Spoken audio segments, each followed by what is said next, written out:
नमस्कार शेतकरी मित्रांनो, मी श्री शंकर वडनेरे आज कोळसा या गावी आलेलो आहे. तर आपले नर्सरी विक्रेते आहेत. तर यांचं हे कांद्याचं रोप होतं.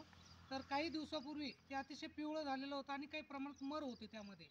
तर आपले जे दुकानदार आहेत विनायक कृषी सेवा केंद्र कोळसा, तर यांनी त्यांना संजीवनी आपलं इंजेक्शन सजेस्ट केलं होतं आणि एक त्यांना डेमो म्हणून इंजेक्शन दिलेलं होतं. तर आपण त्यांच्याकडून जाणून घेऊयात की त्यांना त्याचा रिझल्ट कसा आला. नमस्कार भाऊ, आपल्या नर्सरीचं नाव काय? जगदंबा रोपवाटिका. बरं, आपण आपल्या कांदा पिकासाठी जे संजीवनी इंजेक्शन आणलं होतं रोपासाठी, हो. तर नेमकी काय झालं होतं पहिलं आणि आता काय फरक आहे त्याने त्याच्यामध्ये? थोडं पिवळं पडलं होतं आणि कुठं कुठं अशी मर लागलेली होती आणि त्याचे शेंडे पडत होते असे. बरं. हां, तर ते इंजेक्शन मारल्याच्या नंतर तर एक तर शेंडे बी चांगले झाले, खालून गुंडी तयार झाली आणि वाढ पण व्यवस्थित झाली आणि ग्रीनरी आली त्याच्यावर. ओके.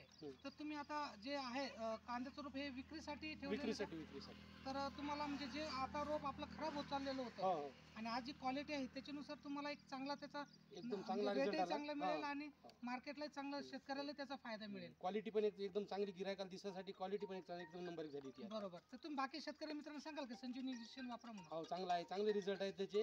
100% वापरायला पाहिजेत ते. चालेल. शेतकरी मित्रांनो, एकदा तुम्ही तुमच्या रोपांना पण कांद्याचं जे रोप आहे त्याच्यासाठी संजीवनी इंजेक्शन वापरू शकता. त्याच्याने मर थांबते, गुंडी चांगली बनते आणि जी पोंगेची साईजही चांगली बनते आणि हिरवापणाही टिकून राहतो. धन्यवाद.